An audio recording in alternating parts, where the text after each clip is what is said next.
Hiya folks, how's it going? My name's Lexi and I really like tabletop games. So much so that we get together here once a week, every week, at the gaming table to review one. I try to keep it pretty quick, in 10-ish minutes. Hopefully so I can help you find your next game. If that sounds interesting to you, I encourage you to hit subscribe and keep watching this video. Today we are taking a look at a game that was sent to me. I always really enjoy this as it means I get to review games that might not have come across my radar otherwise.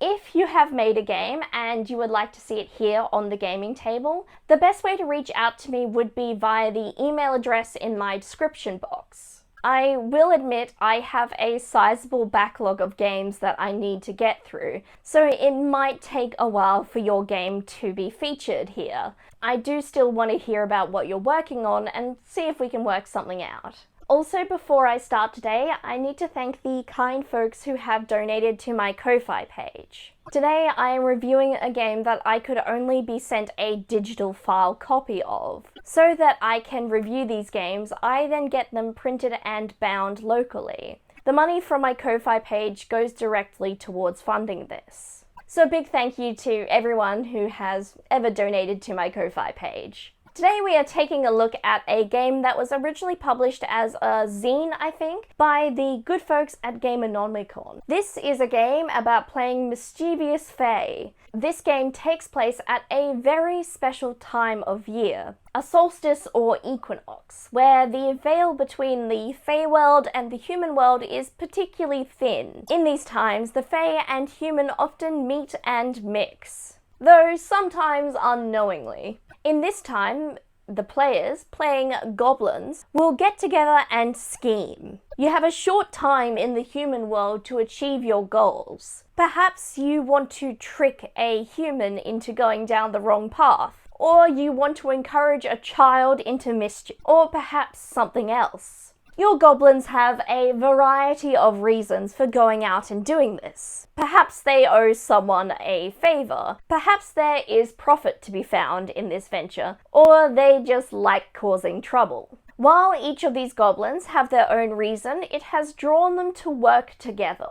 Goblin Market is a GM-less game designed to be played in a single session. Though there isn't a GM, you may wish to have a facilitator just to guide things every so often. Of course, if you all know the game really well, you could probably share out those responsibilities. In this game, for your goblin to do anything, you are likely going to be casting the bones in a system called the all-for-two system. I really liked the all-for-two system. It uses a D2, so something like a coin. One side is going to represent 0 and the other one 1. In goblin culture, they don't tend to count. They just have a concept of having nothing of something and having something. To succeed in this game, you hope to get a 1. If you're really lucky, you get to flip multiple D2s and get lots of 1s. Goblins don't tend to count beyond 1, but still getting multiple 1s is helpful. It's just grouped as more 1s. Goblins struggle with higher numbers.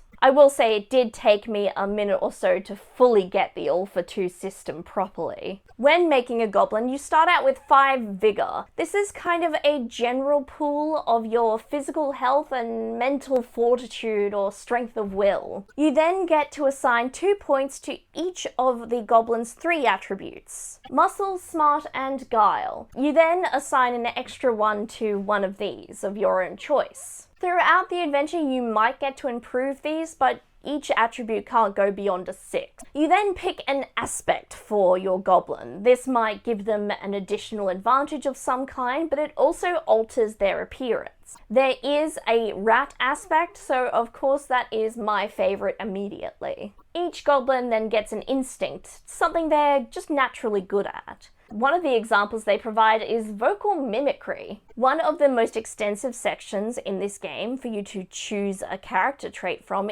is choosing your goblin's impetus and a jinx. These tend to represent how your goblin interacts with the world, what their role is, and a potential drawback from that. Lastly, you need a frailty, something your goblin's just particularly weak to. It could help the mission, or it could potentially put things on a downward spiral. Now you're ready to get up to goblin business. For most actions in this game, you'll be rolling a number of bones equal to the number of points that you have in an attribute. The more ones you get, the better. The Goblin Market has some aspects I really love, such as the all for two system. It did take me a minute to understand how it worked, but when I got it, I really enjoyed it. I try to keep these videos short, so I decided not to cover all the details from the setting that come with this game. Pseudo-Victorian setting, where people are really uptight but also really corrupt, and I thought that was a really fun and interesting contrast to play with. You also get some cool details about the Feywild and what their hierarchies are. If you like playing games where you are up to mischief and no good,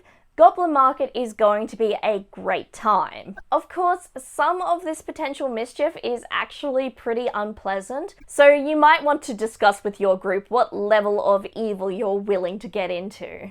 If you like the sound of this game, you can pick up a PDF copy for $8 or a print one for $15. Whether or not that price is worth it to you, I guess depends on how much the concept and the system speaks to you. I think perhaps playing characters who definitely have evil in mind might not be as appealing to some players. So that was Goblin Market. Is it your sort of game? Let me know your thoughts in the comments down below. While you're there, I encourage you to like this video, subscribe and turn on notifications so YouTube tells you when I've next uploaded. If you really like, you could share this video with a friend or visit my Ko-Fi page. I want to say a big thank you to Gameonomicon for providing a copy of this game to review, and I also want to say thank you to my Ko-Fi donors who have made today's episode happen. If you have a game you've made and you would like to see it on the channel, please reach out to me using the email address I've popped in the description of this video. I hope you are all doing well, and I look forward to seeing you next time at the gaming table.